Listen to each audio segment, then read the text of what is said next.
Provavelmente ano que vem. Então, de hoje, segundo domingo de julho, até provavelmente ano que vem, nos domingos pela manhã, nós vamos estudar o livro de Josué. Deixa ele aberto aí. Na verdade, hoje a gente vai usar pouco o livro de Josué. A gente vai estudar como Josué chegou até esse momento em que é descrito o que está narrado aí nessas páginas aí. Vamos orar mais uma vez. Ó Deus, quando nós nos achegamos diante da Tua Palavra e quando iniciamos este momento de pregações, esta série de pregações neste livro,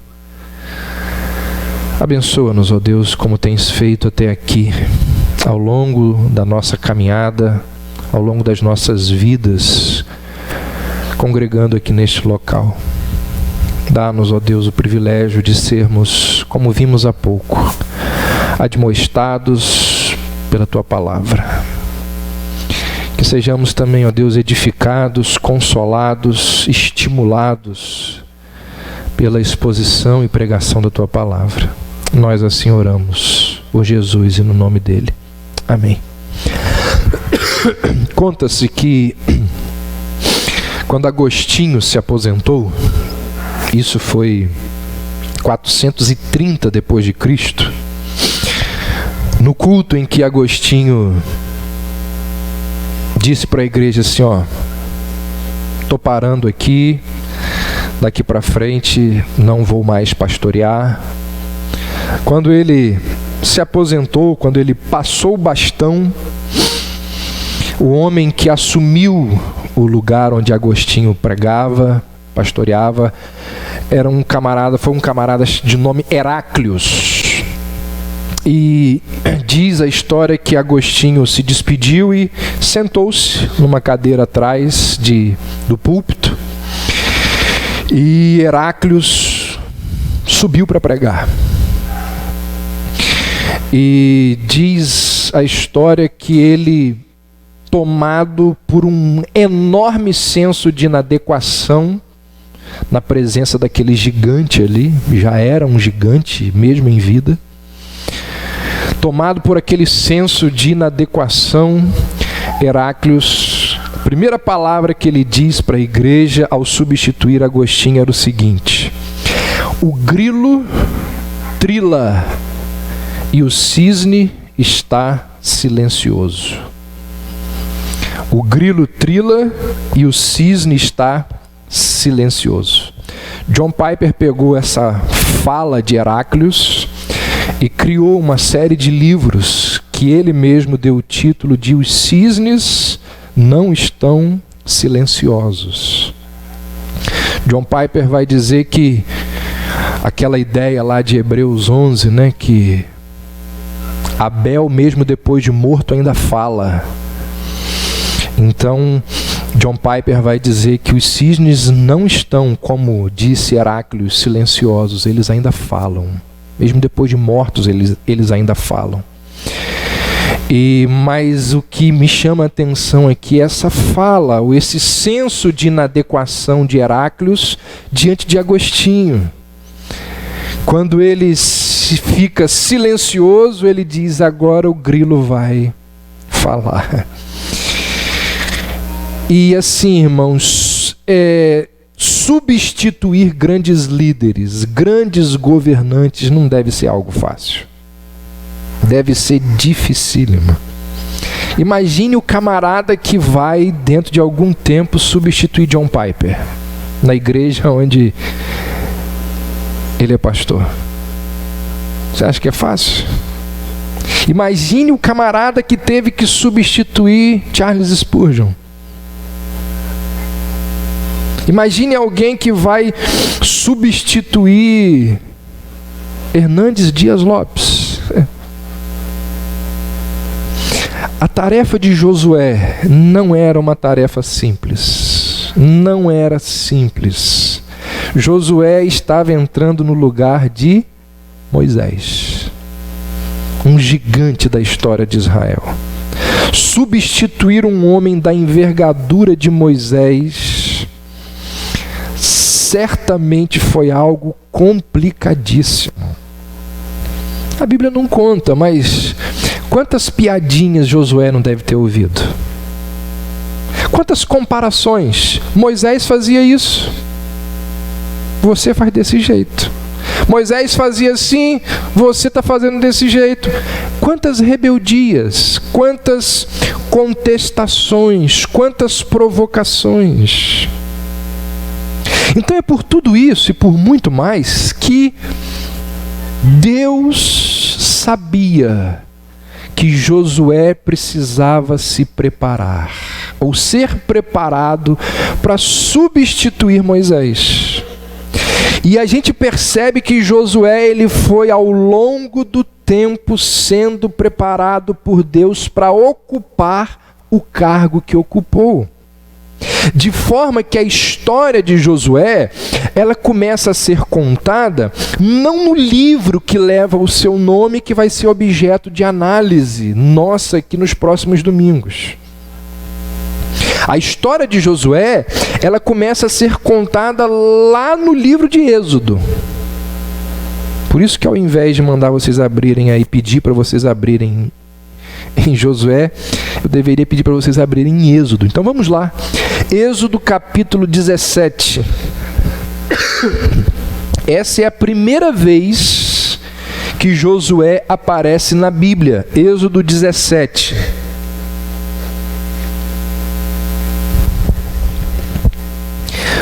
No verso 9, é dito o seguinte: ordenou Moisés a Josué: escolhe-nos homens e sai e peleja contra Amaleque. Amanhã estarei eu no cimo do outeiro, e o bordão de Deus estará na minha mão. Josué, sabe quem ele era? O general das forças de Israel, o general do exército de Israel. Aqui em Êxodo 17 é narrado o episódio em que os israelitas enfrentam os amalequitas. Assim que eles saem do Egito, assim que eles entram no Êxodo, a primeira batalha que os israelitas enfrentaram logo depois de saírem do Egito foi essa aqui. A primeira das muitas, das dezenas de batalhas, foi essa aqui. Essa história é uma batalha muito conhecida dos cristãos. Foi nesse episódio que Moisés vai lá para cima do monte, e lá de cima do monte ele estende a sua mão, a sua vara. E diz o texto que enquanto a vara era erguida, os israelitas prevaleciam. Quando a vara era abaixada, os amalequitas prevaleciam. E aí então Arão e Ur sustentam ali os dois braços de Moisés para que o povo fosse vitorioso na guerra. Certamente que esse acontecimento ele não deve ser interpretado ou entendido como uma mágica. Não existe uma magia aqui, do tipo, está saindo poder das mãos de Moisés sobre o povo, e aí ele está jogando magia ali, abençoando o povo. Não é isso. Tipo assim, né? Moisés está virado para o lado de cá, o povo está prevalecendo. Aí Arão e Ur diz: Moisés, um pouquinho aqui, para o povo ali. Não tem isso. O que acontece aqui é que Deus estava no primeiro combate, logo no início da peregrinação do povo pelo deserto, ensinando um princípio fundamental para o povo, ensinando algo importantíssimo para um povo que iria até se acomodar na terra prometida. Lembra que eles saíram do Egito e estão em peregrinação para a terra. Até eles se acomodarem na terra, eles vão ter dezenas de batalhas. Então, logo na primeira batalha, Deus, através dessa figura das mãos de Moisés estendidas lá no cima do monte, Deus já deixa um princípio muito claro, um princípio fundamental para o povo ao longo da sua caminhada. Que princípio era esse? O poder para vencer qualquer tipo de batalha vinha de Deus e não do homem. Josué e o povo estavam lá no campo de batalha guerreando? Sim, estavam lá. Era necessário que houvesse um general e um exército? Claro. Era necessário que existisse confronto para que Israel chegasse e tomasse a terra prometida? Sim. Precisava de soldados, de armas, de estratégias, de um general? Precisava. Tudo isso aqui é muito importante. Mas no final das contas, quem dá a vitória é o Senhor. O poder deveria ser entendido como vindo das mãos de Deus. E ao longo das nossas pregações, isso vai ficar muito claro o tempo todo. Quando o povo de Deus confia nele,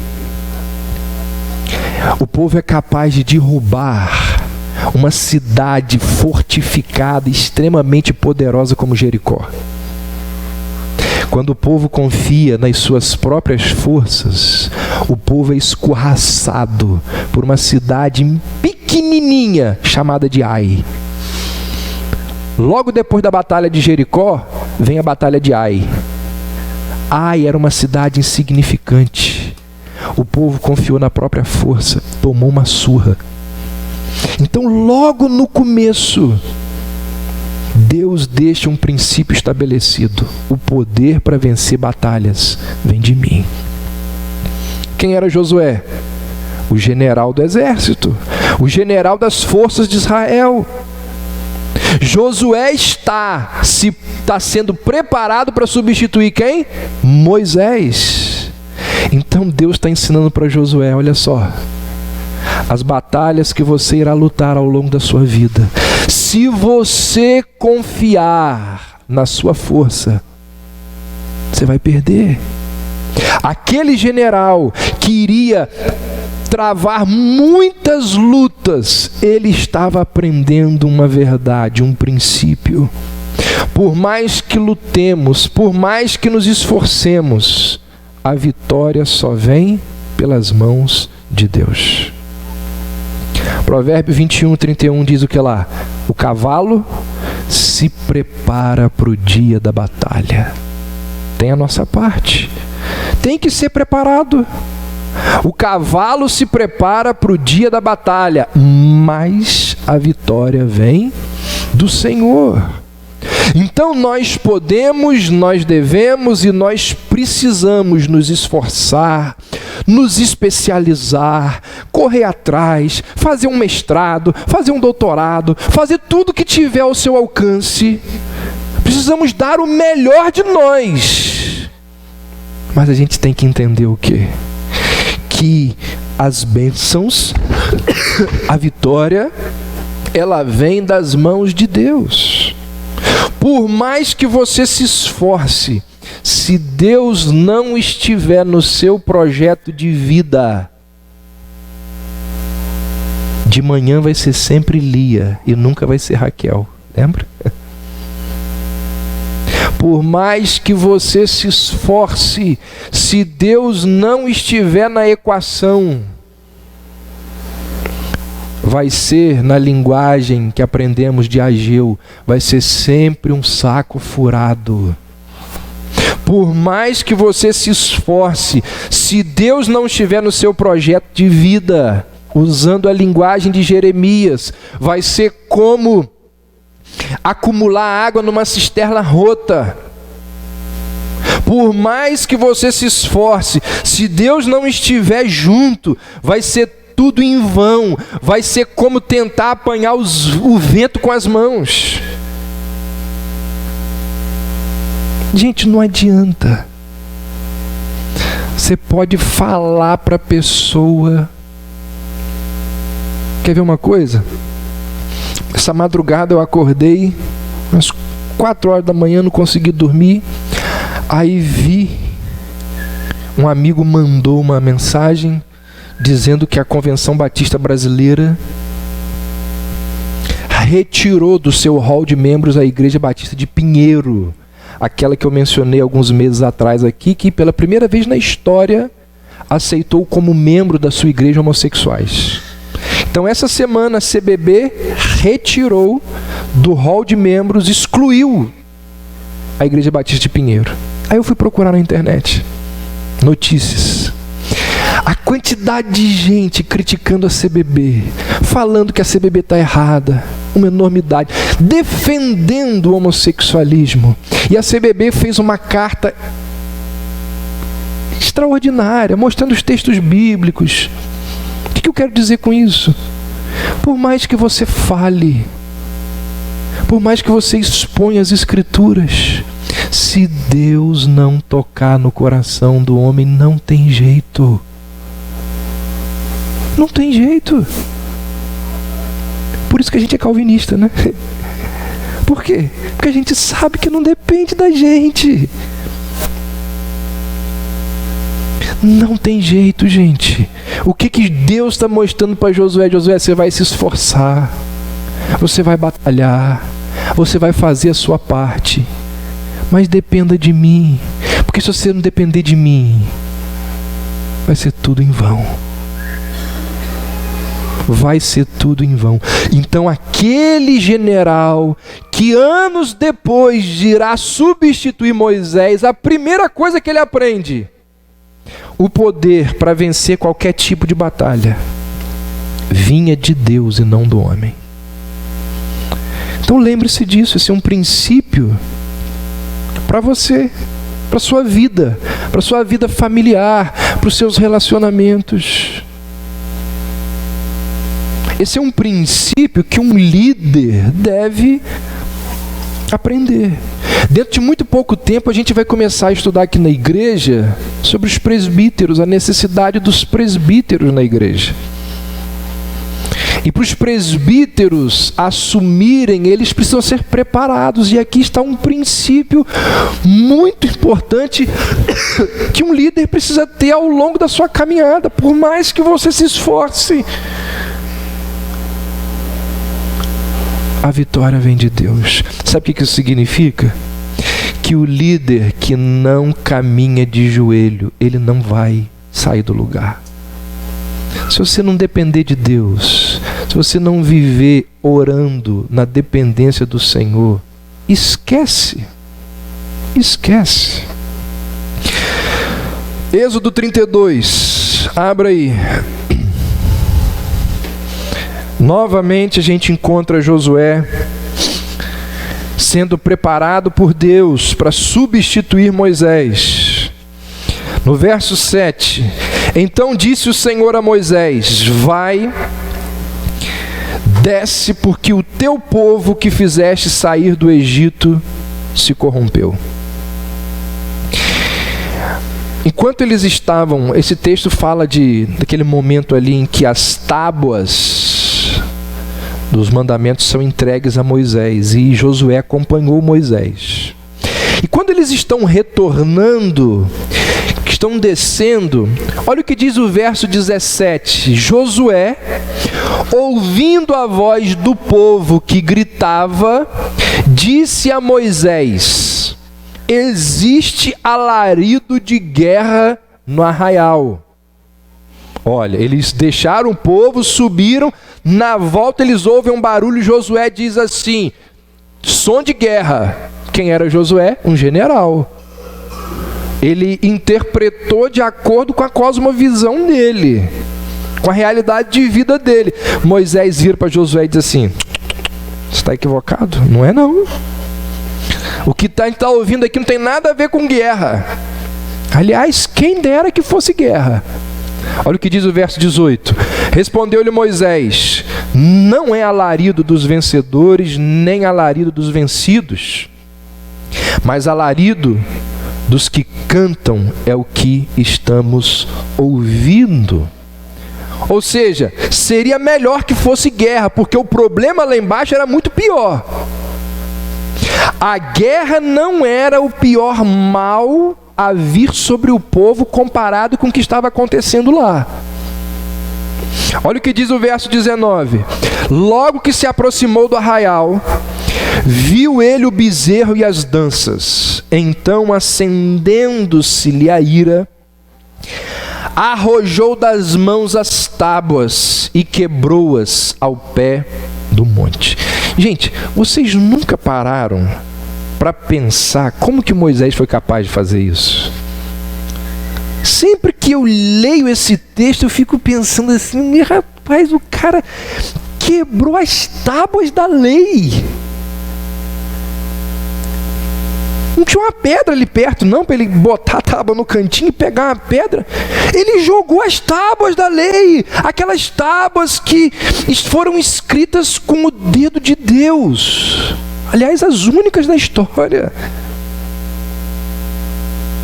Aquilo ali é uma relíquia.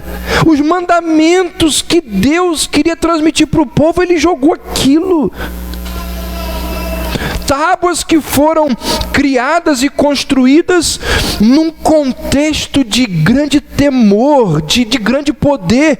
E Moisés apanha aquelas tábuas e as arremessas sobre o bezerro de ouro. E o texto nos leva ou nos dá a entender que ele nem pensa duas vezes.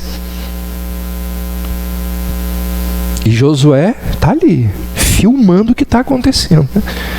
Olha, é alarido de guerra. Não é alarido de guerra não.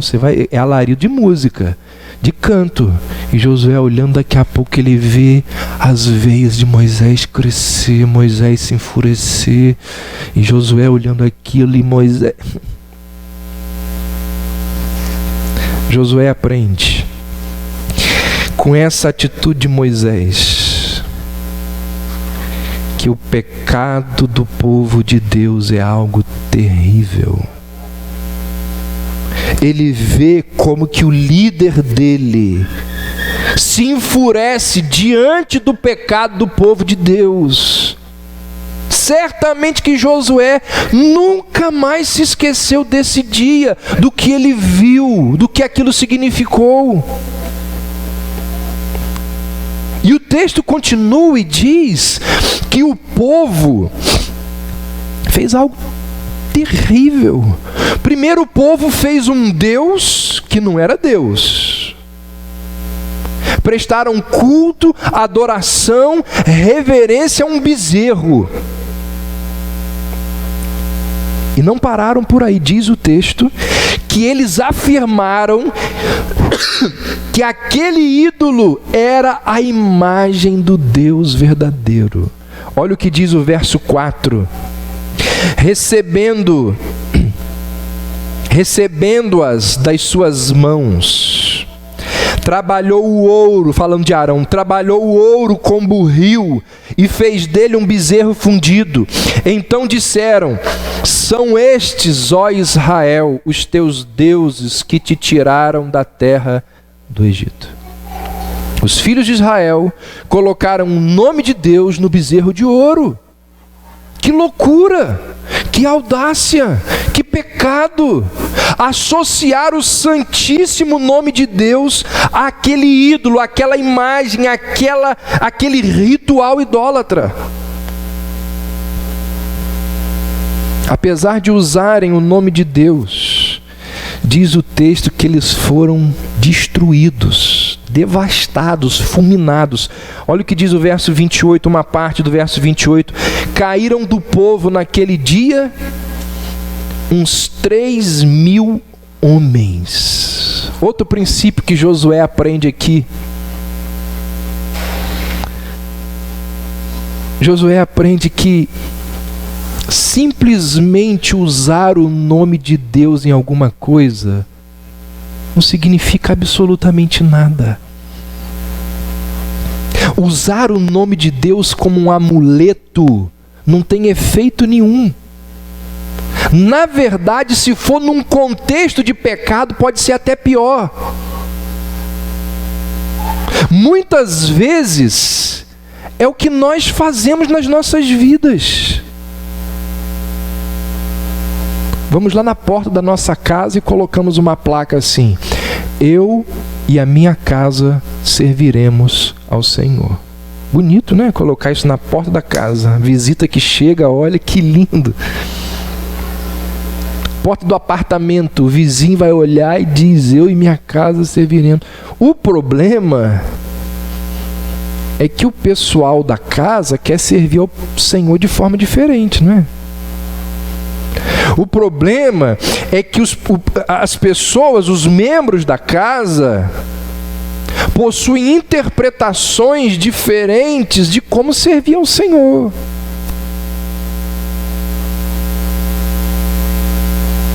Existe discórdia, divisão, briga, desentendimento, ciúme, amargura que não é tratada dentro daquele lar.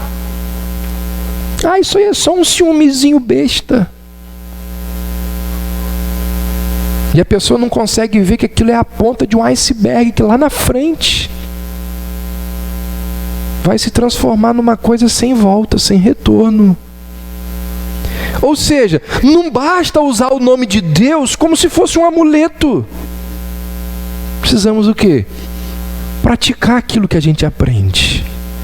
A gente precisa aprender do nosso orgulho, da nossa vaidade, da nossa mentira e se arrepender daquilo que a gente faz de errado.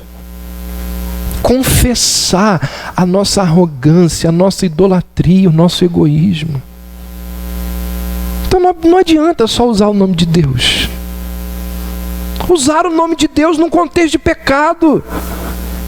Josué, aprenda, Josué, você precisa praticar, viver aquilo que você crê. E aí, voltando para o início aqui dessa segunda parte, esse capítulo 32 de Êxodo deixa claro para mim e para você, e Josué na sua preparação aprendeu, que na relação do homem com Deus, ou de Deus com o homem, muitas vezes Deus vai se utilizar de ira contra esse homem pecador. Então imagina a cena de Moisés lá em cima do monte, lançando as 2 tábuas da lei com raiva em cima do povo. É uma cena de extrema indignação com tudo aquilo que ele vê, com tudo aquilo que ele está presenciando. E se você lê o texto, você percebe que Moisés faz mais. Moisés chega lá embaixo, pega o bezerro de ouro, queima ele, reduz o bezerro a pó, transforma aquele ouro em pó. Faz sabe o que? Pega o pó, joga na água, pega a água com o pó do bezerro e bota dentro da boca do povo. Você consegue ver como que Moisés está irado? Aqui é uma atitude de ira. Olha o que diz o verso 20: pegando no bezerro que tinham feito, queimou e o reduziu a pó, que espalhou sobre a água e deu de beber aos filhos de Israel. Vocês acham que isso aqui foi assim? Quem quer beber da água? Você acha que foi assim? Não foi não. Isso aqui foi algo parecido com um filho pequeno que não quer tomar remédio, que você tem que segurar ele com força e bota para dentro com... Isso é uma atitude. Veja se esta não é uma atitude de ira. E perceba, em nenhum momento você encontra qualquer tipo de repreensão da parte de Deus pela atitude de Moisés. Não há no texto nada dizendo assim: Moisés, que isso? Eu te dei essas tábuas aqui. O que você está fazendo com o povo, Moisés? Pelo contrário, Deus queria fulminar com todo mundo. E Moisés que disse: eu não faça isso. Não destrói todo mundo, não. E quem que está observando tudo isso? Josué. Josué está vivenciando tudo aquilo que está acontecendo. E aquele líder que lá na frente se tornará o objeto da nossa análise quando estudarmos o livro, ele está aprendendo o quê? Irar-se contra o pecado não é algo errado. Quando um líder se ira contra o pecado, na verdade ele está desenvolvendo um atributo de Deus. Muitas vezes, meus irmãos, nós precisamos nos irar. Isso deve acontecer porque, como disse, nós estaremos refletindo o caráter de Deus, porque Deus é um Deus que se ira.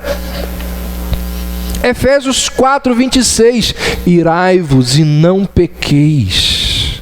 Quando alguém pratica uma injustiça e o meu sangue ferve, é sinal de que eu tenho um senso de justiça. A indignação diante do ilícito, diante do injusto, é algo extremamente saudável. Crisóstomo, teólogo cristão do século III, ele disse assim: quando a injustiça se manifesta, a indignação é necessária.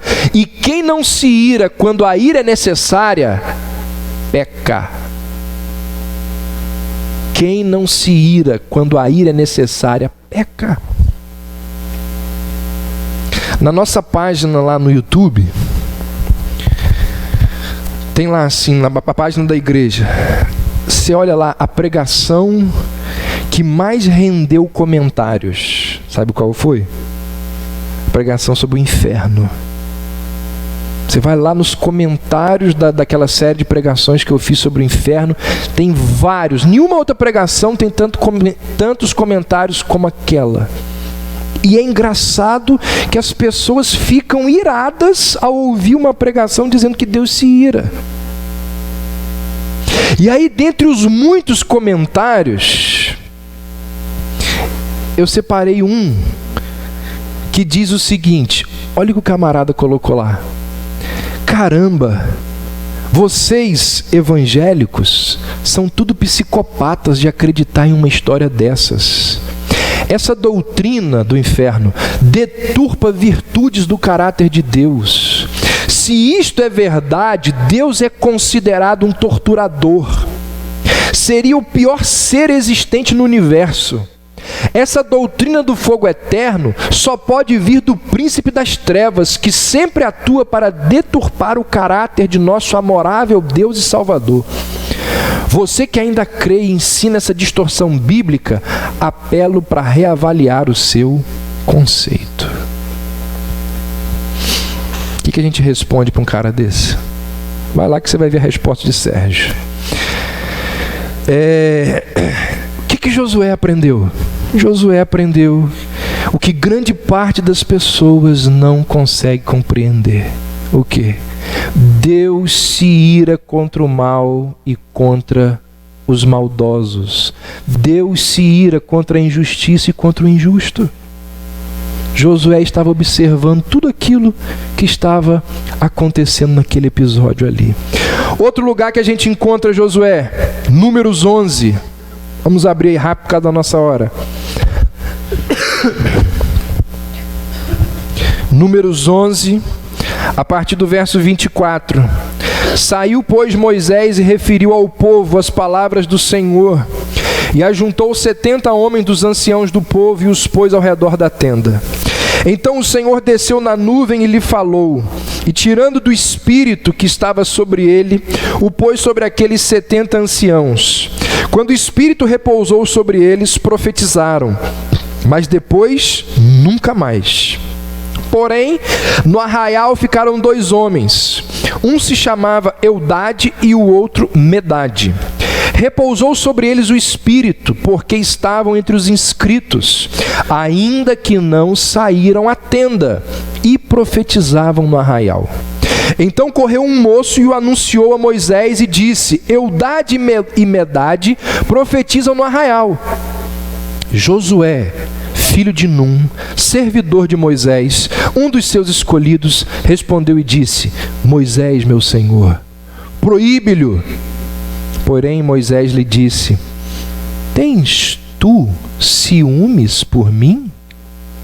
Tomara todo o povo do Senhor fosse profeta, que o Senhor lhe desse o seu espírito. Josué tinha uma grande lição para aprender aqui, que Moisés transmitiu para ele. O que Josué aprendeu com Moisés? Moisés estava dizendo assim: ô Josué, a glória no reino de Deus é de Deus. A glória de Deus tem sempre que estar em primeiro lugar.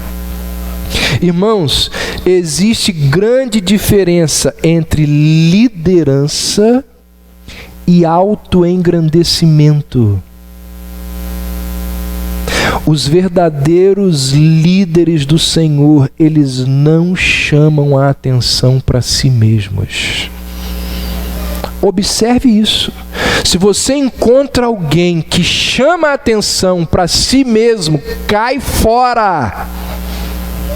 Os genuínos servos de Deus, eles não querem os holofotes sobre eles. Na verdade, muitos são avessos aos elogios, avessos a serem paparicados, bajulados. Uma vez eu fui num encontro promovido pela Junta de Missões Mundiais, o seu Shedd estava pregando. Depois ele foi dar uma palestra para alguns pastores, numa reunião tinha uns 60 pastores. Aí abriu para perguntas e respostas, um pastor levantou e começou a falar: Shedd, você é isso, você é aquilo outro. Foi um negócio tão feio, mas uma coisa tão ridícula, que o Shedd, eu falei, Shedd falou isso. Quando o Shedd pegou a palavra, falou assim: irmão, eu estou sem cheque aqui. De tão feio que foi aquilo. Líderes do Senhor sabem de quem é a glória. Josué pediu que Eldade e Medade fossem proibidos de profetizar. Por quê? Porque eles não tinham comparecido diante de Moisés no tabernáculo. Josué chega para Moisés e disse: Moisés, vamos proibi-los. Josué, e aí Moisés diz a Josué: Josué, não faz isso, rapaz. Não tem esse tipo de procedimento. O importante é o reino de Deus. Tomara que todo o povo profetizasse, Josué. Você está tendo ciúme de mim, Josué. Certamente que foi por atitudes como esta aqui que a Bíblia diz que Moisés era um homem humilde. Embora fosse um líder espetacular, Moisés não permitiu que Josué colocasse os holofotes sobre ele, que Josué o glorificasse. E Josué certamente aprendeu a lição. O jovem Josué, que estava sendo lapidado por Deus para se transformar no líder do povo, ele aprendeu uma verdade importantíssima, que um líder nunca deve ficar com a glória que é de Deus. É impressionante como que às vezes algumas pessoas que é atribuída a elas alguma posição de liderança, quando elas são elevadas a alguma categoria acima daquilo onde elas estavam, elas começam a ficar soberbas, arrogantes, a tratar os outros com desdém. Eu já contei isso aqui para vocês, quando eu estava no seminário, estava assim lanchando na cantina, aí a gente tinha assim alguns outros seminaristas assim, aí chegou alguém assim e falou assim: e aí fulano de tal, como é que tá? Ele disse: fulano de tal não. E falou no sério: pastor fulano de tal, porque eu fui ordenado no fim de semana.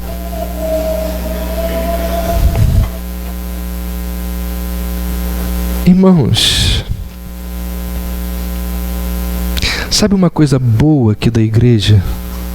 Não estou falando assim que você não possa. Eu entendo que as pessoas que não me conhecem, às vezes não conseguem não me chamar de pastor, mas o meu nome é Davi. Qual o problema? Nenhum de você me chamar pelo meu nome. Então existem pessoas que passam a se engrandecer quando assumem uma função elevada ou uma função maior do que elas se engrandecem. Não sabem elas que elas estão entrando numa zona perigosíssima, porque Deus não tolera pessoas que queiram chamar a atenção para elas. O Novo Testamento conta uma história parecidíssima com essa. Quer ver? Abra aí Marcos capítulo 9.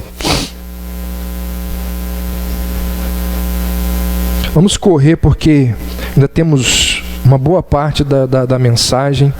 Marcos 9, olha o que diz o verso 38. Disse-lhe João: Mestre, vimos um homem que em teu nome expelia demônios, o qual não nos segue, e nós lhe proibimos, porque não seguia conosco. Mas Jesus respondeu: não lhe proibais, porque ninguém há que faça milagre em meu nome e logo a seguir possa falar mal de mim. Pois quem não é contra nós é por nós.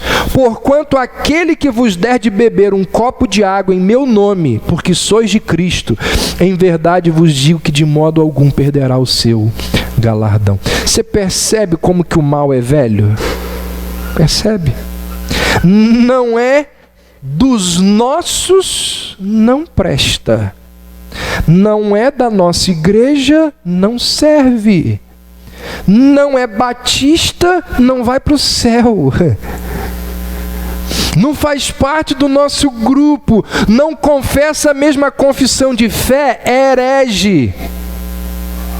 O qual não nos segue, nós lhe proibimos. Eudade e Medade profetizaram no arraial. Moisés, meu senhor, proíbe-lhe. Que coisa impressionante. Há uma pregação que se transformou num livrinho pequenininho do Solano Portela, que fala os 5 pecados dos calvinistas. Sabe qual é o primeiro? Orgulho. Achar que os outros não prestam. Josué aprendeu o seguinte: a glória é de Deus e não das pessoas. Outra ocasião que a gente encontra Josué, Números 13. Abra lá, Números capítulo 13. Na verdade, o capítulo 14 que a gente vai ler. Mas ali em Números 13, nessa ocasião, Josué tinha um outro nome. Josué era chamado de Oséias. Sabe o que significa o nome Oséias? Oséias significa ele salva. Ele salva. E Josué teve o nome trocado de Oséias para Josué. Sabe o que significa o nome Josué? Jeová salva. Ou seja, Josué, ele teve o seu nome trocado para nunca mais se esquecer de onde realmente vem a salvação. Aliás, você sabe qual é o nome, a forma grega do nome Josué? Jesus. Jesus é a forma grega do nome Josué. Quando os espias voltaram, lembra lá daquele acontecimento, daquele episódio em que Moisés envia os espias para olharem a terra de Canaã? E quando os espias retornam, diz o texto que eles oferecem opiniões contrastantes, conflitantes. A maioria deles disse o seguinte: deixa isso quieto. A terra é linda, a terra é boa, mas invadi-la vai ser impossível. É melhor permanecer vivo no deserto do que morto dentro de Canaã. 10 falaram isso. Josué e Caleb, mesmo contra a vontade da maioria, eles disseram assim: nada disso. Vamos lá, Deus vai nos dar a terra. É promessa de que Deus irá nos dar a terra. Aí olha o que diz o Números capítulo 14, a partir do verso 6. E Josué, filho de Num, e Caleb, filho de Jefoné, dentre os que espiaram a terra, rasgaram as suas vestes e falaram a toda a congregação dos filhos de Israel, dizendo: a terra pelo meio da qual passamos a espiar é terra muitíssimo boa. Se o Senhor se agradar de nós, então nos fará entrar nesta terra e nola dará, terra que mana leite e mel. Tão somente não sejais rebeldes contra o Senhor e não temais o povo desta terra, porquanto como pão os podemos devorar. Retirou-se deles o seu amparo. O Senhor é conosco, não os temais. Até aí. Apesar dessa palavra, diz o texto que o povo agiu conforme o relatório da maioria. E, gente, deixa eu falar uma coisa para vocês aqui. Presta muita atenção no que eu vou falar aqui. Nós que estamos acostumados a um contexto batista, mais uma vez, na Bíblia e na história, a vontade da maioria não foi a vontade de Deus.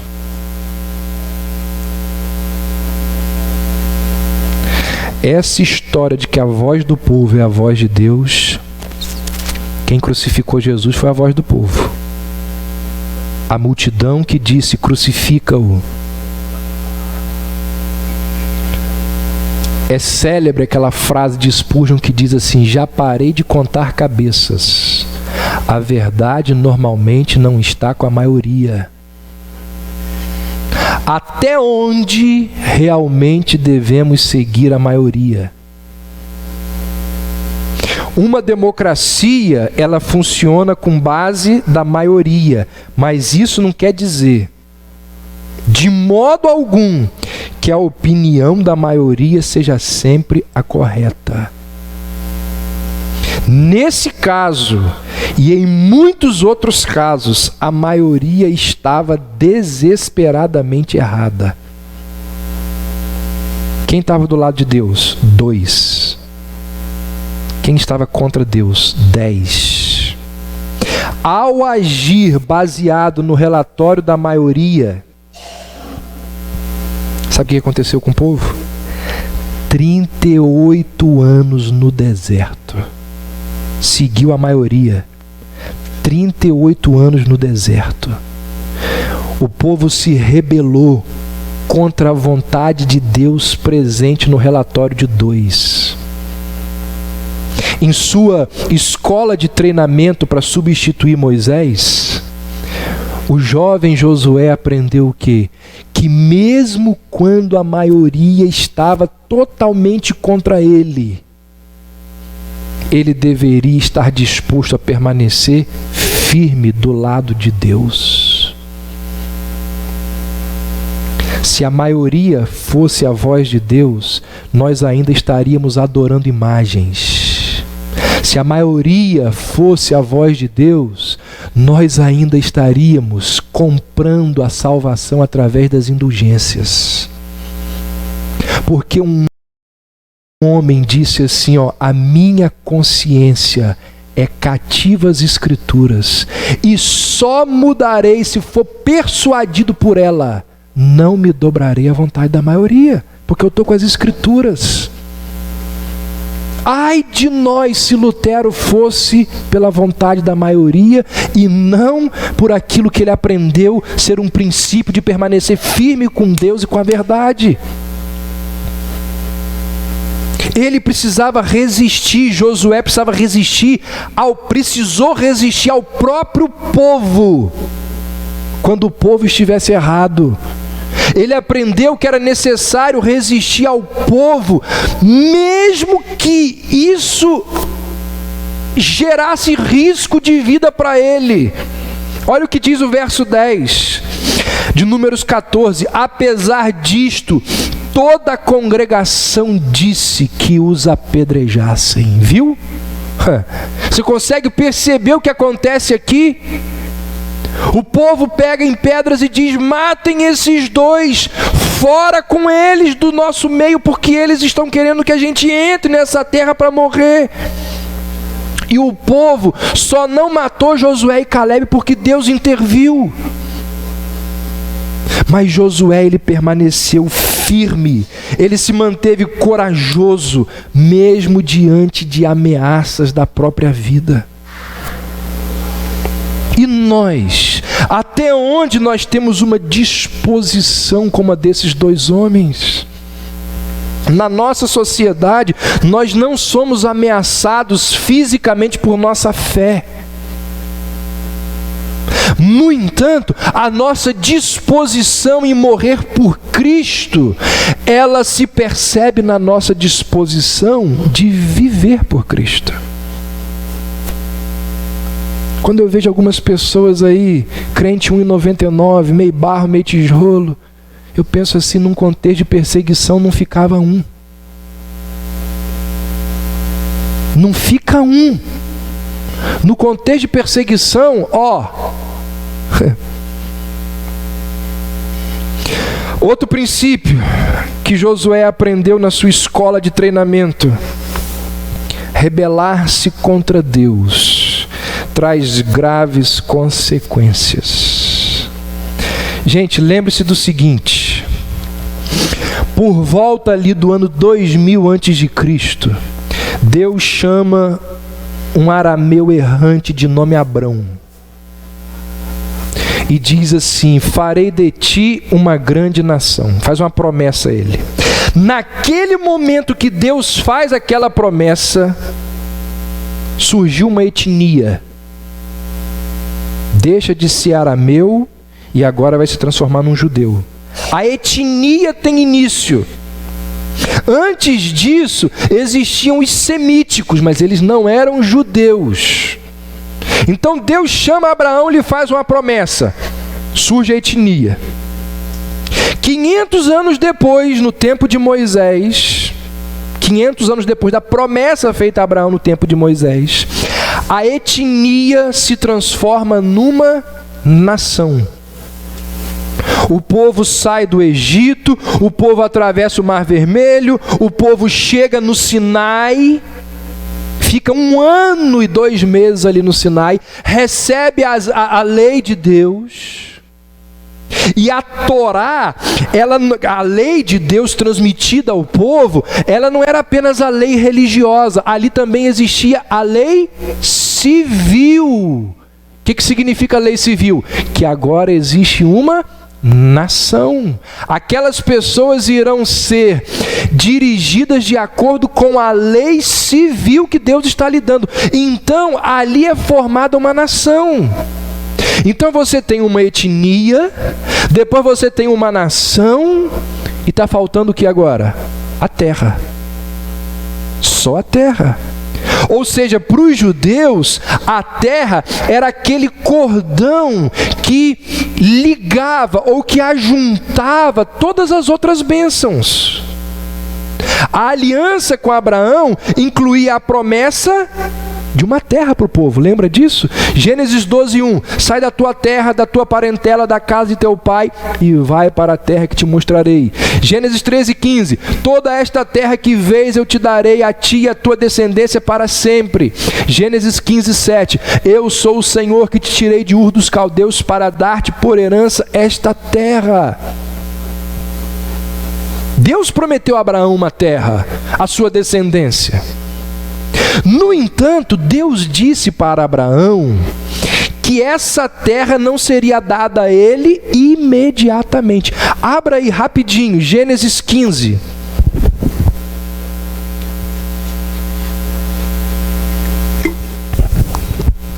Versos de 13 a 16. Sabe com certeza que a tua posteridade será peregrina em terra alheia e será reduzida à escravidão. e será afligida por 400 anos. Mas também eu julgarei a gente a que tem de sujeitar-se. Isso aqui é muito interessante. Quando nós formos estudar o livro de Josué, a gente vai encontrar a resposta que muita gente pergunta. Deus chega para Josué e fala assim, ó, entra na terra, mata mulher, criança e velho, não deixa ninguém vivo. Por que Deus faz isso? A gente vai encontrar essa resposta. Mas eu também julgarei a gente que tem de sujeitar-se, e depois sairão com grandes riquezas. E tu irás para os teus pais em paz, serás sepultado em ditosa velhice, na 4ª geração tornarão para aqui, porque ainda não se encheu a medida da iniquidade dos amorreus. É assim, ó, Deus diz, eu vou te dar essa terra, mas antes de eu dar essa terra para você e para os seus descendentes, o pecado desse povo precisa encher o balde. Na hora que o balde encher, a iniquidade encher o balde, está na hora de vocês tomarem a terra deles. No tempo, naquele momento que os espias saíram para olhar a terra, a medida dos amorreus tinha enchido. Ou seja, aquele era o momento de tomar a terra prometida há muito tempo. Já existia a etnia, já existia a nação. O que falta para fechar a promessa de Deus a Abraão? A terra. A medida dos amorreus se encheu. Os israelitas tinham viajado do Egito até o Sinai em apenas 2 meses. No Sinai eles ficam cerca de 1 ano. Ali a nação é consolidada por Deus. E na ocasião em que os espias saem, apenas 1 ano e 2 meses haviam se passado, desde a escravidão do Egito até a promessa ser cumprida. Etnia, nação, terra. De repente vem a rebelião. A rebelião do povo aumenta o tempo de 1 ano e 2 meses para 40 anos. Por 38 anos, os israelitas andaram errantes pelo deserto por causa da sua rebelião. Josué estava no começo e foi até o fim. Daquela geração, só Josué e Caleb entraram na terra. O que Josué aprende? Rebelar-se contra Deus é algo terrível. Irmãos, Josué ficou 38 anos fazendo assim no deserto, ó, andando em círculos. E deve ter pensado, a gente estava na porta. A gente chegou na porta. Era só entrar. Deus tinha prometido que ia nos dar. E eu estou aqui, ó, 38 anos circulando no deserto, porque o povo se rebelou contra Deus. Vocês acham que ele esqueceu disso? Todos os dias da vida dele, ele deve ter lembrado disso. 38 anos perdidos por causa de uma rebelião. Saiba disso, rebelião não é coisa leve. Rebelião contra Deus não é coisa leve. Traz consequências sérias na vida dos rebeldes. Ali com aquele povo, Deus retardou o cumprimento daquele conjunto, etnia, nação e terra. Cuidado com os seus atos, com a sua forma de viver rebelde contra o Senhor. Volta lá para Números 14. Verso 28 a 30. Por minha vida, diz o Senhor, que como falastes aos meus ouvidos, assim farei a vós outros. Neste deserto cairá o vosso cadáver, como também todos os que de vós foram contados segundo o censo, de 20 anos para cima, os que dentre vós contra mim murmurastes. Não entrareis na terra a respeito da qual jurei que vos faria habitar nela, salvo Calebe, filho de Jefoné, e Josué, filho de Num. Gente, coisa muito triste é quando nos rebelamos contra a vontade expressa de Deus. Será que você entende?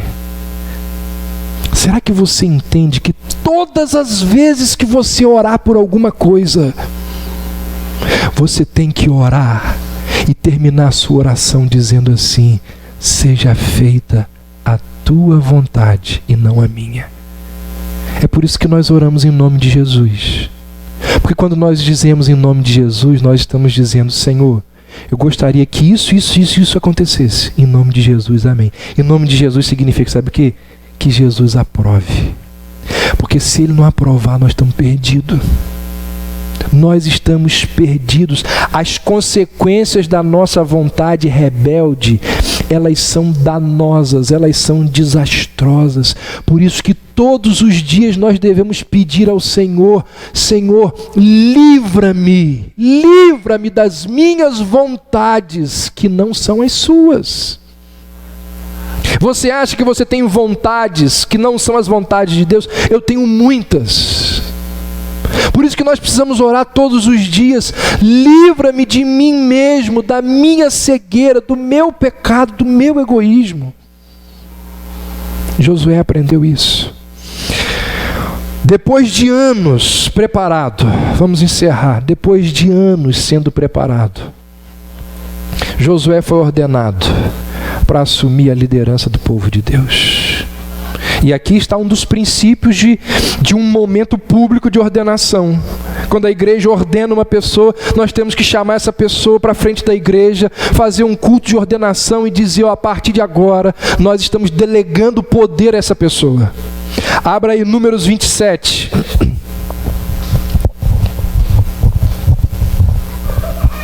Números 27, a partir do verso 18, diz: Disse o Senhor a Moisés: toma Josué, filho de Num, homem em quem há o Espírito, e impõe-lhe as mãos.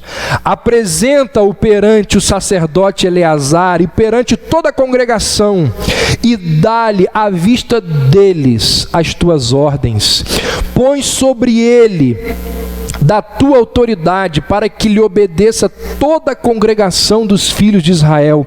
Apresentar-se-á perante Eleazar o sacerdote, o qual por ele consultará, segundo o juízo do Urim perante o Senhor, segundo a sua palavra sairão, e segundo a sua palavra entrarão, ele e todos os filhos de Israel com ele e toda a congregação. Fez Moisés como lhe ordenara o Senhor, porque tomou a Josué e apresentou-o perante Eleazar o sacerdote e perante toda a congregação, e lhe impôs as mãos e lhe deu as suas ordens, como o Senhor falara por intermédio de Moisés. Irmãos, depois de anos sendo preparado, Josué, ele é levado à presença do povo, chama-se o sacerdote, impõe as mãos sobre ele e dizem: esse homem é a escolha de Deus. Aqui nós aprendemos, sabe o quê? Aqui nós aprendemos que a verdadeira liderança, ela não vem dos homens. A verdadeira liderança vem de Deus. Perceba o seguinte: quem escolheu Josué não foi Moisés. Quem escolheu Josué foi Deus. Os homens, eles podem ordenar, mas a liderança não deriva dos homens. Quem dá autoridade a uma pessoa é tão somente o Senhor. A liderança criada pelos homens, ela está apenas no nível de qualquer outra liderança humana. Sabe o que isso significa? Que líderes que não foram selecionados por Deus não terão condições de abençoar o povo. Liderança humana não trará resultados espirituais para a vida do povo. Uma das piores e mais trágicas coisas que podem acontecer a uma igreja é ter um líder que foi colocado ali por homens e não por Deus. Deu-se um jeitinho para o cara entrar ali. E vou dizer uma coisa para vocês, existe aos montes isso. Um pastor morreu, um pastor saiu. O que existe de trambique, de tramóia, para colocar um outro pastor naquela igreja é uma enormidade. Ai daquele rebanho, ai daquele povo. Quem deve colocar os líderes nas igrejas é Deus.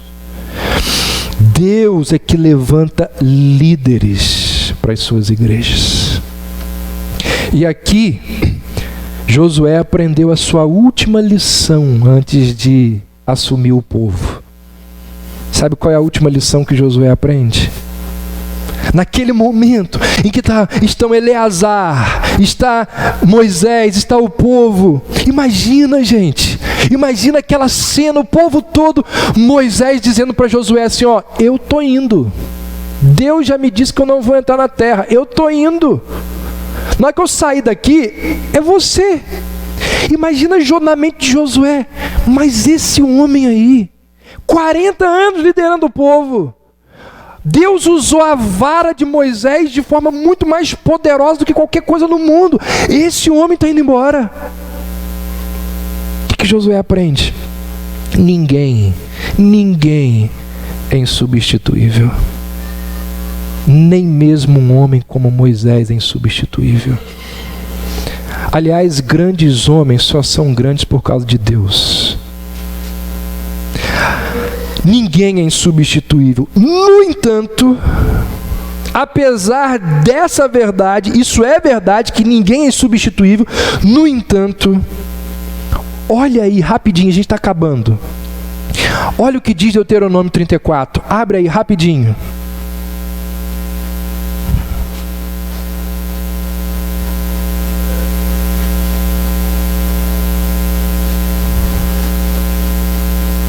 Deuteronômio 34, verso 10 diz assim: nunca mais se levantou em Israel profeta algum como Moisés, com quem o Senhor houvesse tratado face a face. O que é enfatizado aqui? A singularidade de Moisés.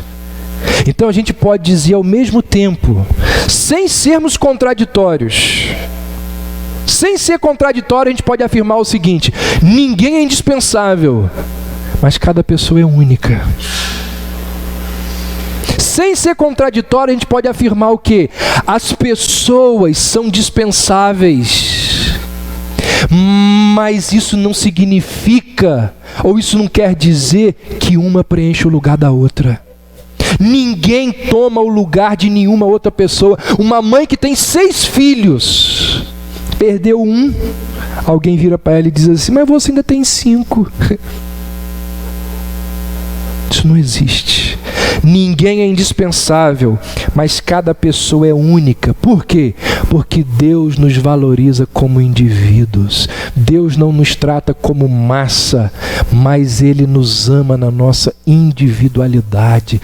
Como disse Agostinho, e eu cito aqui quase todo domingo: cuidas de cada um de nós, como se não tivesses mais nada para cuidar, cuidando de cada um, como se fôssemos únicos no mundo. Já parou para pensar nisso? Deus trata de Olívia como se só existisse Olívia no planeta Terra. Estou olhando para só. Deus trata de Mateus, de Sara, lá na casa deles, lá, como se só houvesse esses 2 irmãos no mundo. Ninguém é indispensável, mas Deus nos trata como indivíduos. Depois de todos aqueles anos de preparação, Josué estava pronto para assumir o povo e entrar na terra prometida. Sabe o que diz Deuteronômio 34:9, quando Moisés vai embora? Diz assim, olha para cá, não precisa abrir não, eu vou ler, você vai ouvir. Josué, filho de Num, estava cheio do espírito de sabedoria, porque Moisés tinha imposto sobre ele as mãos. Assim os filhos de Israel lhe deram ouvidos e fizeram como o Senhor ordenara a Moisés. Irmãos, ninguém se transforma em líder da noite para o dia. Não é isso, Geraldo? Geraldo fala comigo, pastor, a gente precisa ter uma escola de líderes. Precisamos ter. Preparar as pessoas para serem líderes do povo de Deus. Ao longo dos anos, o Senhor preparou Josué para a grande tarefa de conduzir o seu povo. O que ele aprendeu? O poder para vencer qualquer tipo de batalha vinha de Deus e não do homem. Simplesmente usar o nome de Deus não significa nada. Deus muitas vezes utiliza-se da sua santa ira para disciplinar o seu povo. A glória de Deus tem que sempre estar em primeiro lugar. Devemos nos dispor a obedecer a Deus mesmo contra a vontade da maioria. Rebelar-se contra Deus traz graves consequências e ninguém é indispensável.